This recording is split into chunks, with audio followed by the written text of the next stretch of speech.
Ikaw niya talaga, Mr. Maravillas. Yun anong tawag sa kanya ng mga netizens. Naging peste na kasi ng Pilipinas. Ayon sa kwento, pumasok si Congressman Liviste at agresibong inagaw ang mga papeles mula sa kamay ni Yossi Cabral dahil sa biglaan at marahas na pagkuha, nahiwa pa raw ng papel ang daliri ni Yossi Cabral. Ebidensya. Kasi nabahaw na po, napanis, sabi nga po ni Attorney Wilfredo Garrido, panis na yung dokumento. Anong malayan niya natin? Kung yung dokumento, dinoktor na, malamang sa malamang kasi kasama sa dokumento po yung nanay niya. 1 billion yung insertion. Sabi ni Chairman sa Appropriation Chairperson Swansea, wala man anyang ganyan. Yan ang sabi dito, Nueva Ecija 1st District Representative Micaela Angela. Nagbabagang mga balita at pagtalakay sa mga isyu ng lipunan. Pulsa, opinyon, banat at paglalantad sa katotohanan. Pulsa, what you see is what you get. You decide. Hello po mga kababayan, si Dante Maravillas. Pag-usapan natin si DDS Congressman Leandro Libeste pala, hindi Lipeste. Ikaw niya talaga, Mr. Maravillas. Yun anong tawag sa kanya ng mga netizens.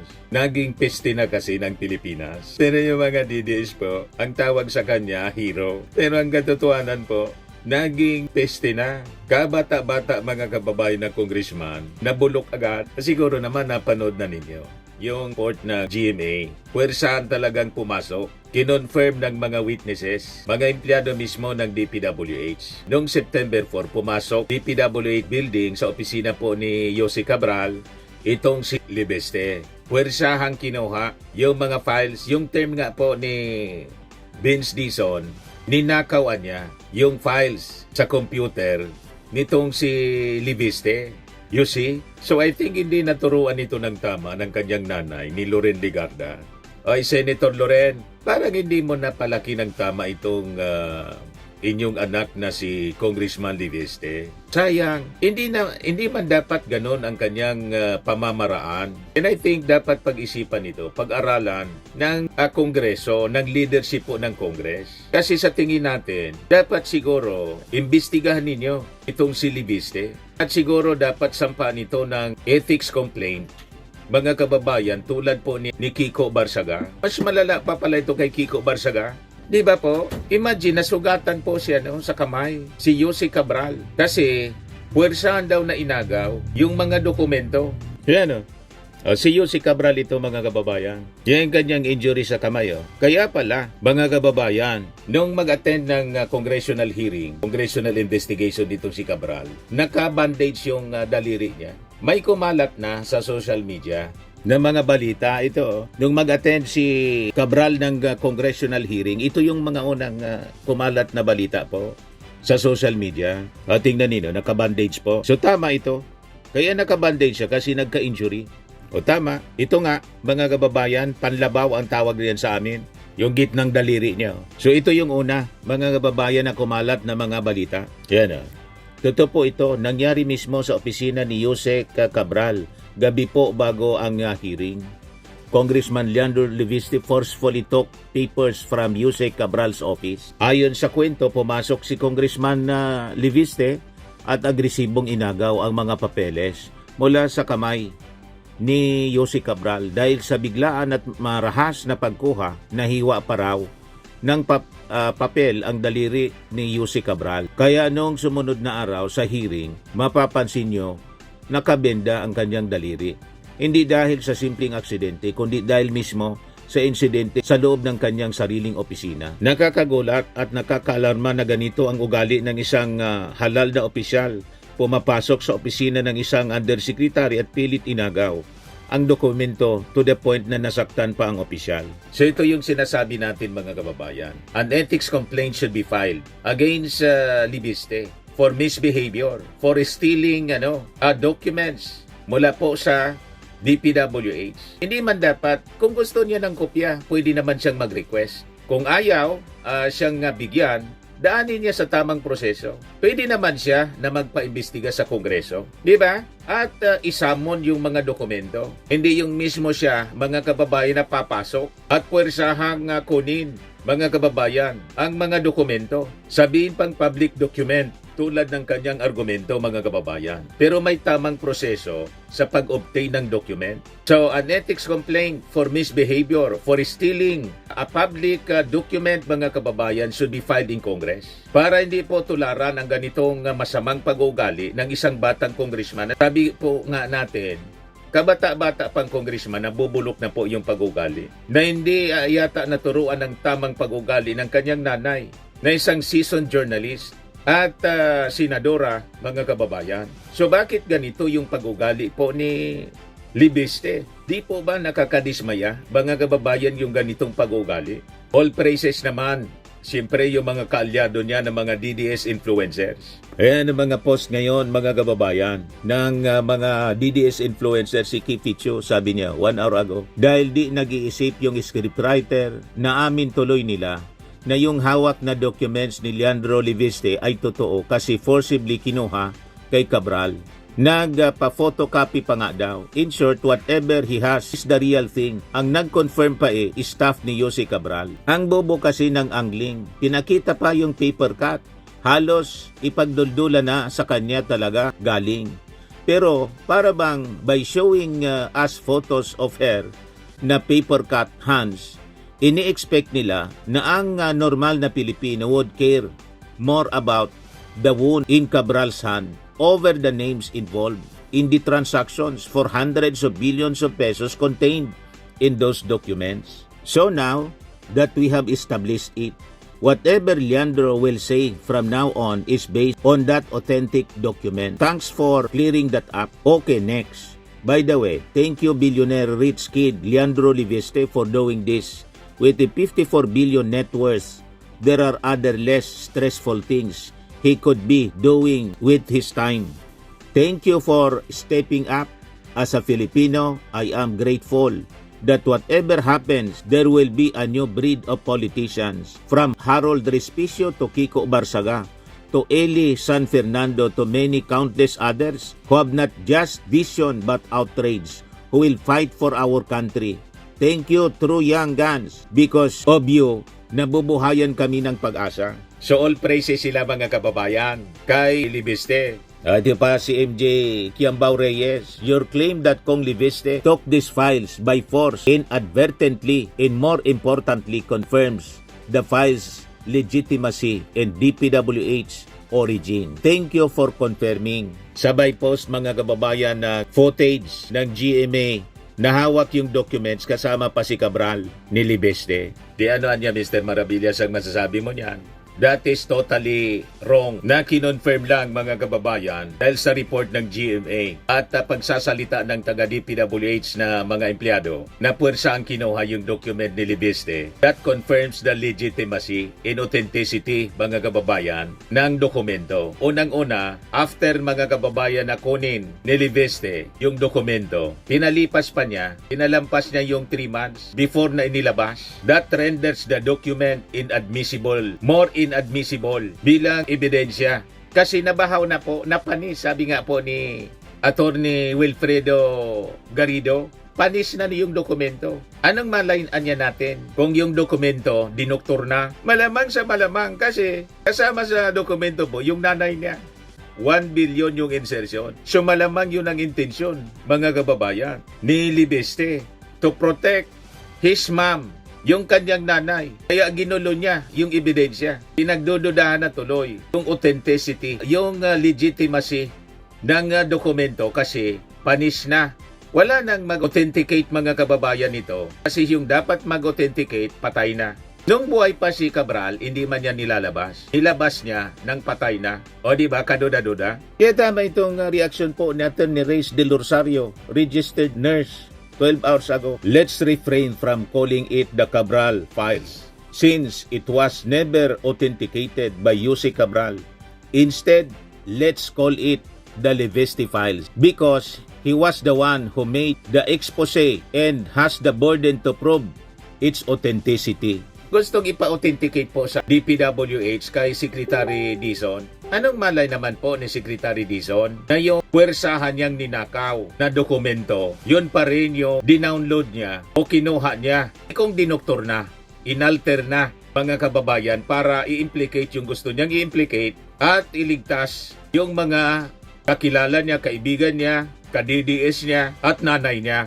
Sa batas, mga kababayan, pag illegally obtain ang isang dokumento, although hindi man definitely talaga po sinasabing hindi na pwede tanggapin, pero may sinasabi po sa batas na generally, if it is obtained illegally, generally inadmissible.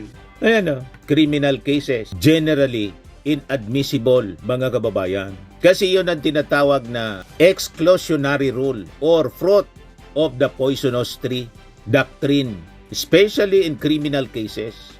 Yan sabi dito, yes, illegally obtained documents can sometimes be used in court, but it depends heavily on jurisdiction and specific rules of evidence, with many legal systems generally excluding them under the fruit of the poisonous tree doctrine. So hindi siya sinasama generally, hindi siya accepted kasi siya prutas na poisonous tree doctrine in criminal cases, while civil cases and other countries might allow them if relevant, though often with potential consequences for the person who acquired them illegally. So may consequences doon sa nag-obtain ng dokumento illegally. Tulad dito, ang nag-obtain illegally, ninakaw, sabi sa term na ginamit ni Vince Dizon, ninakaw niya. Yan, interview kay Vince Dizon. Legislative District Breakdown, absolutely, sabi niya. Yung nakipag-agawan siya ng papel kay Cabral, walang imprimatur yun. And of course, not, why would I give that imprimatur? Sabi ni,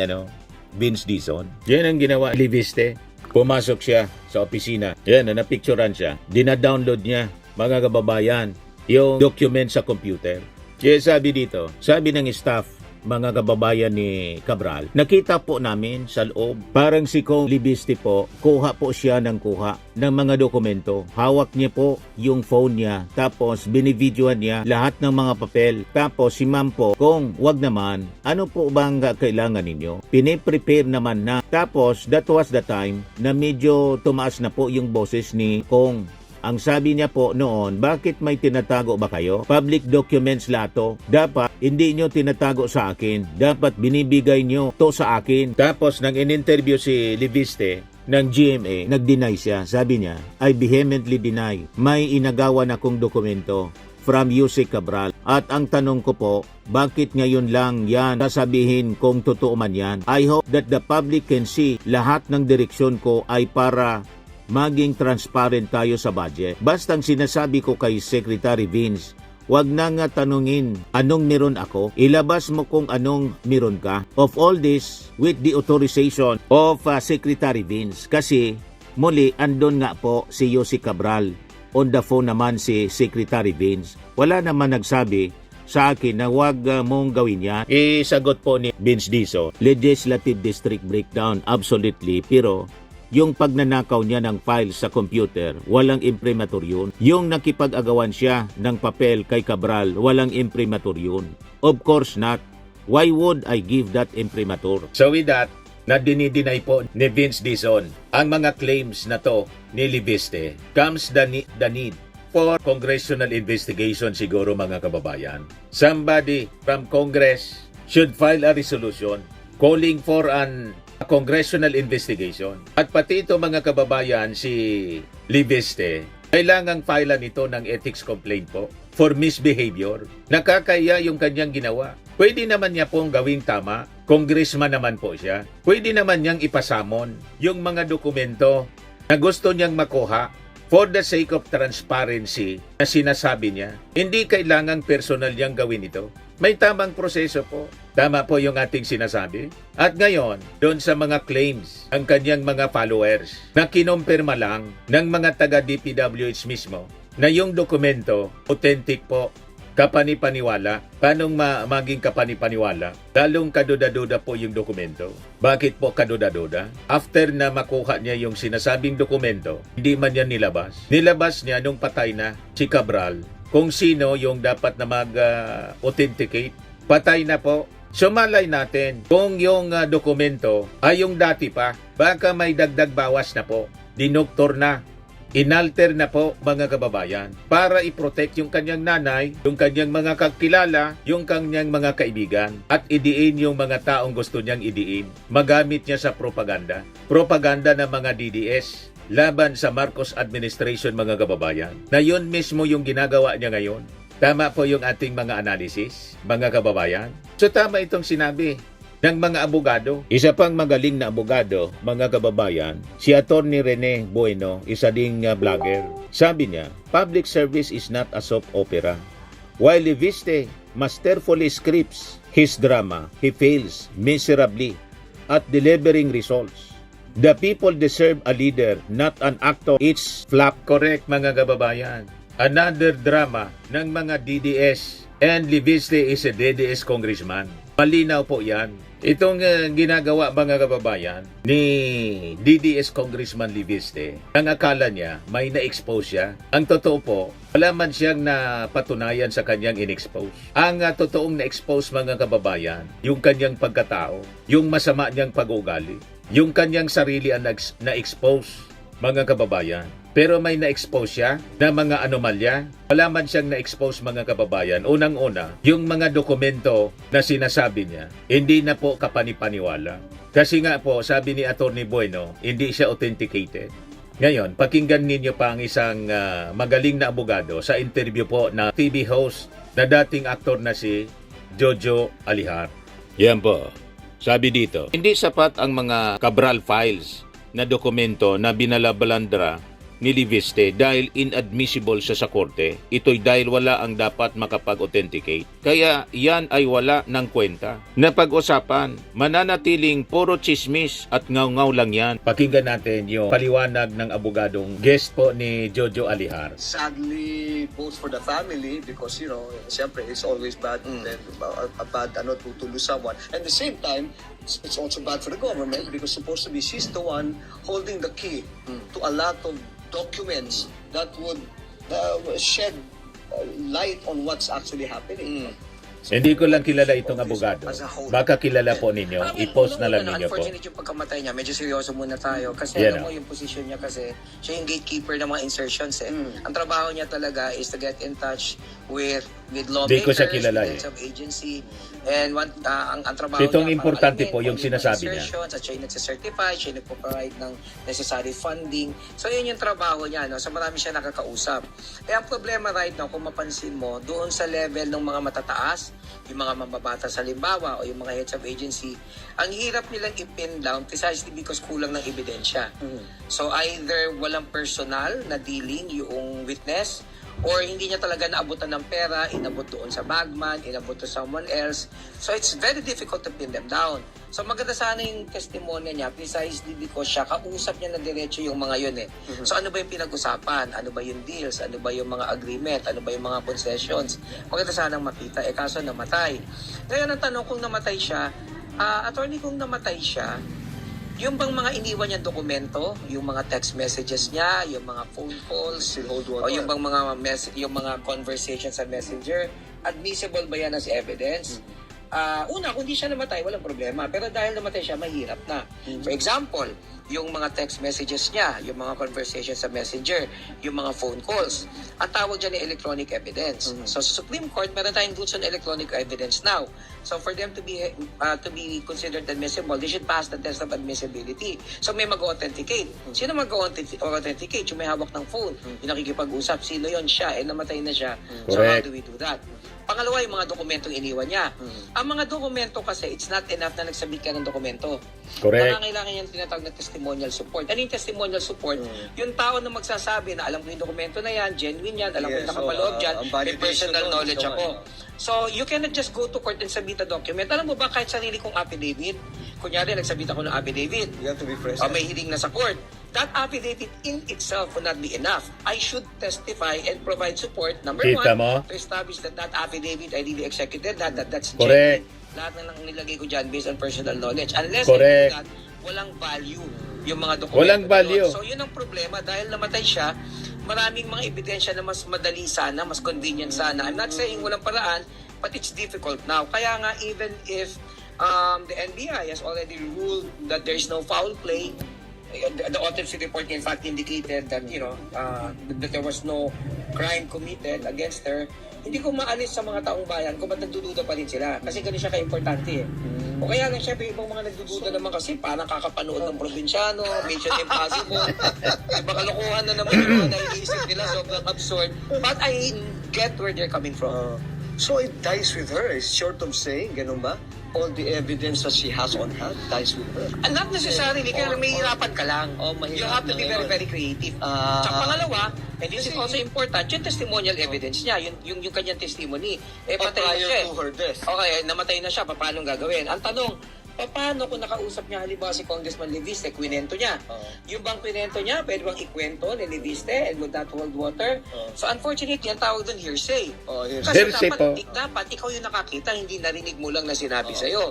So ang tanong naman, meron bang exception sa hearsay rule? Meron, halimbawa, dying declaration, yung pag alam mong mamamatay ka na, magsasalita ka. Pero sa kaso naman niya, hindi naman siya talaga impending death.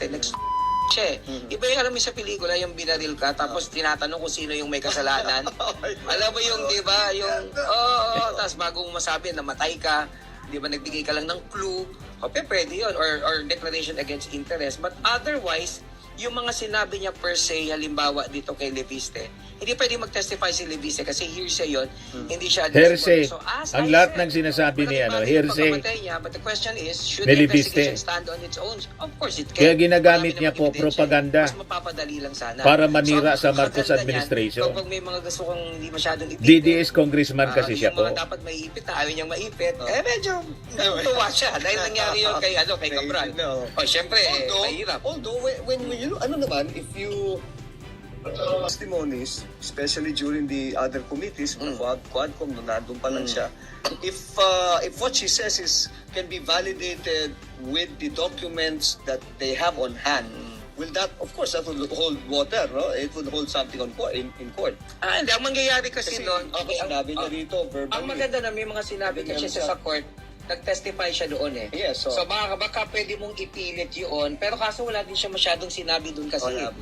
Doon na lang sa Senado siya, medyo tahimik siya eh. So yun lang yung problema, I wish hindi siya namatay kasi pagkamatay niya. Very timely ito na pag-usapan natin. Huwag lang siya mabubuhay kasi mayroong mga conspiracy theory. Nagulat tayo na nagpaiba pala ng ilong, yung mga ganyan, di ba? Nakakatawa yan. Ito naman on a personal note. I was talking to my wife. So malinaw po, mga legal experts na nagsasabi, ang kwento ni Leviste, kasi hindi authenticated siya, pati yung hawak ng niyang document, considered po siya chismis na lang. Lalo't pinanis na niya, mga kababayan. Inintay pa niya, 3 months pinalipas. Kung kailan patay na si Cabral, tapos ngayon niya nilalabas. O di ba po? So makikita ninyo po, talagang kaduda-duda ang motibo, mga kababayan, itong si Leviste. Kaya sabi natin, ang ating panukala, paimbestigahan ito po si Leviste.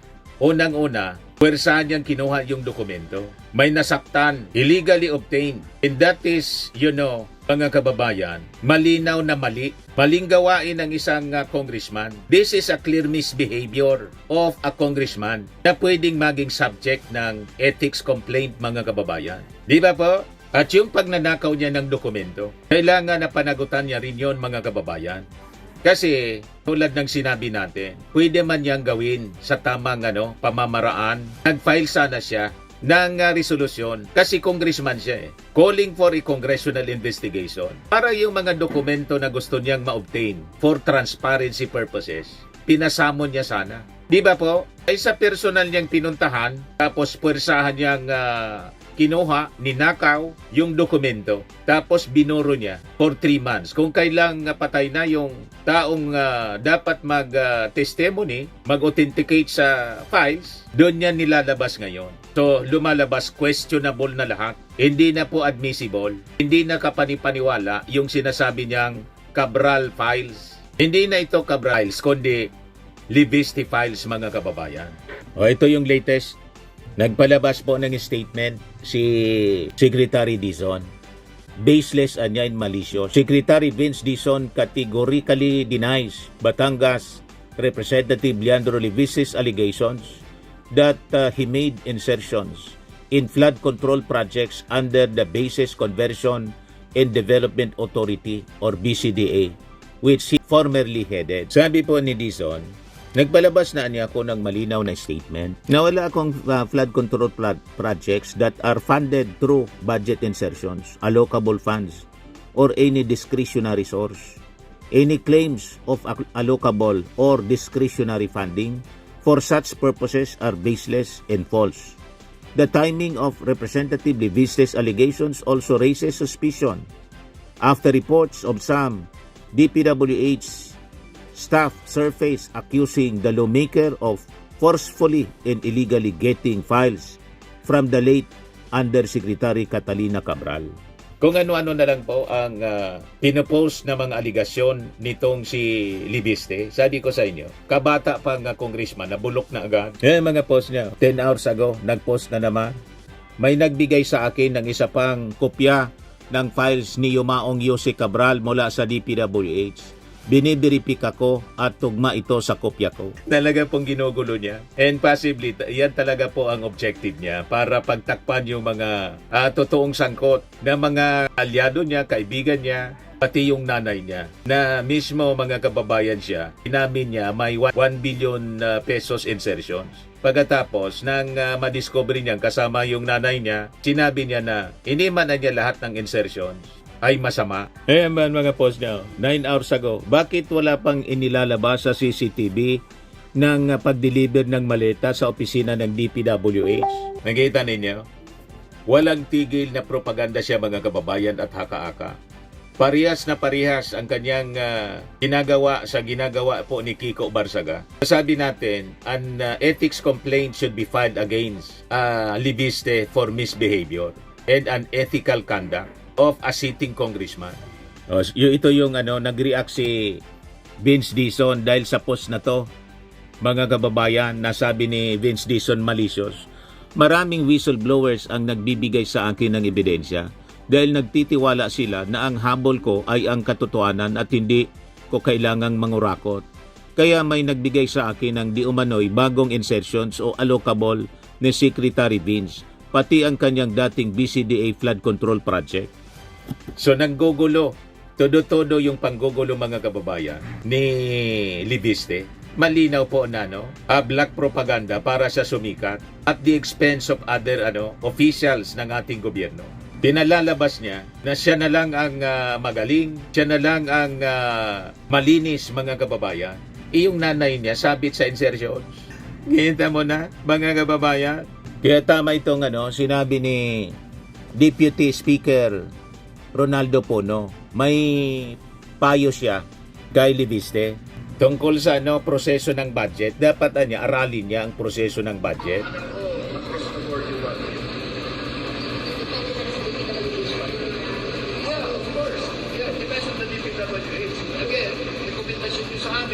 Projects na baka hindi nila nakita, sabihin nila, hindi ko nakita na namin ito.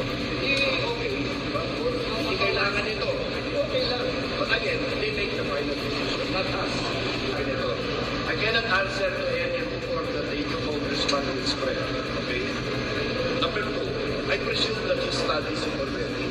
Siguro kung tumagal pa siya ng mga another 5-6 months dito, baka malalaman niya yung sagot sa sarili ng tao. Okay?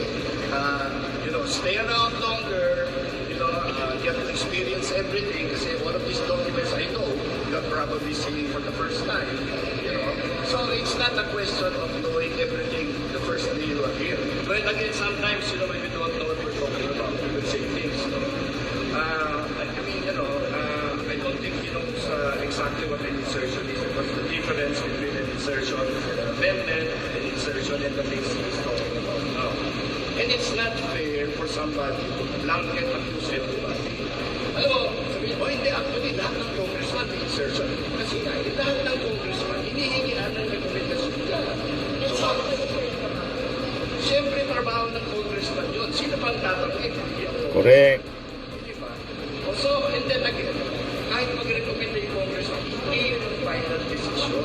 Kaya hindi yun talaga amin. Diba? Nagsasuggest kami bilang mga katawan ng aming mga distrito. That's our job.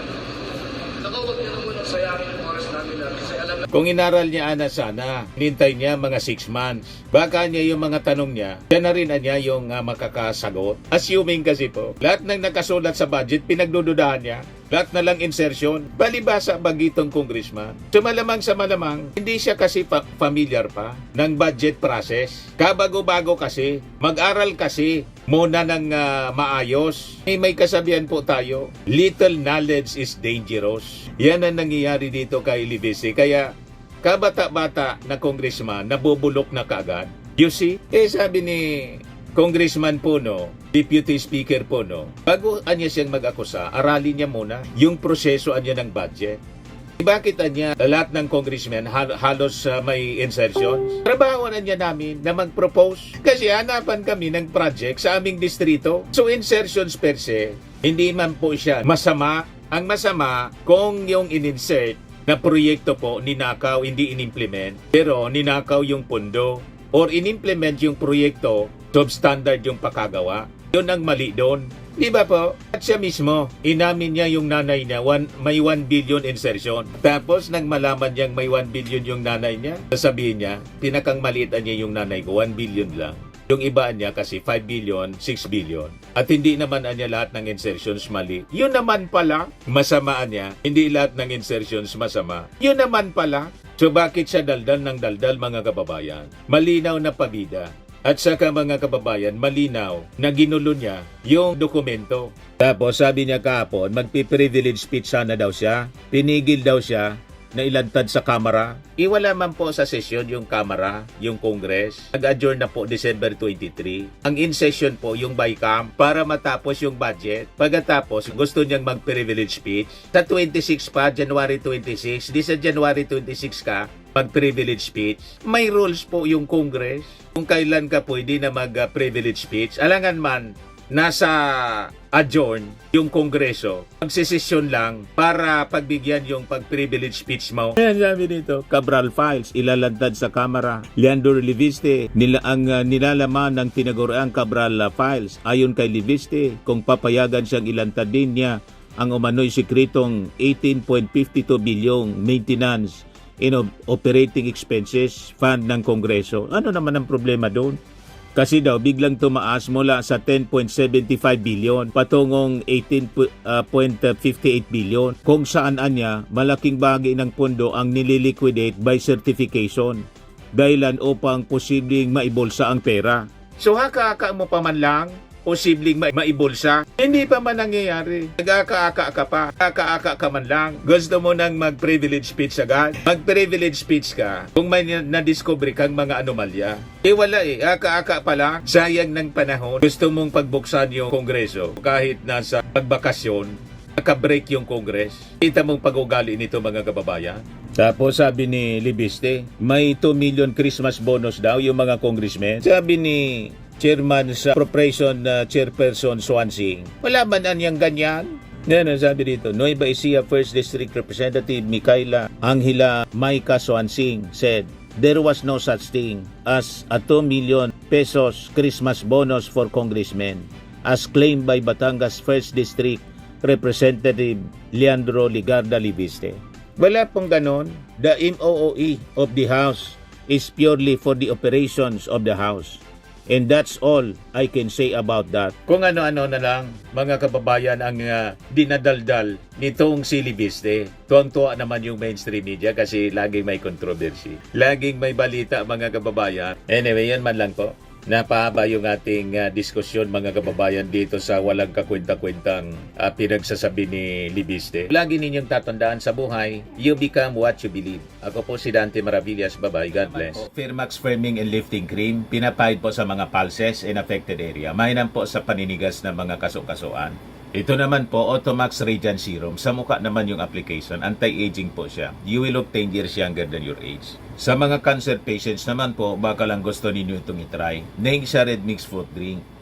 Hindi mo po siya gamot, food supplement siya. Kaya lang, gawa siya mga kababayan sa goji berry. Yung goji berry, may anti-cancer properties. O ngayon, yung mga inquiries ninyo, dumiritso na lang kayo sa aming messenger sa Facebook para masagot namin agad. Ayos pa? Ayos na ayos yan, Mr. Maravilla. Sa mga naghanap po ng malinis and spacious fitness gym, pumunta lang po kayo sa aming Colossal Fitness Gym. May Grab ka rental din po kami. But anyway, ito po pala yung aming bagong product na binibenta online. I am worldwide amazing pure organic barley powdered drink mix from Australia. Negosyo to ng aking anak na architect entrepreneur Riz Maravillas. Ayan po. Kontakin na lang po ninyo siya, Riz Maravillas on Facebook. Ang mga health benefits niya: boost immunity, improves digestion, enhance energy levels, packed with antioxidants, prevent cancer. Ito naman po yung bago naming product na binibenta online. Eye Glow Serum, whitening po siya. Tingnan ninyo yung epekto sa aking anak na architect before and now. Yung mga inquiries po ninyo, dumiretso na lang kayo sa kanyang Facebook account, Riz Maravillas.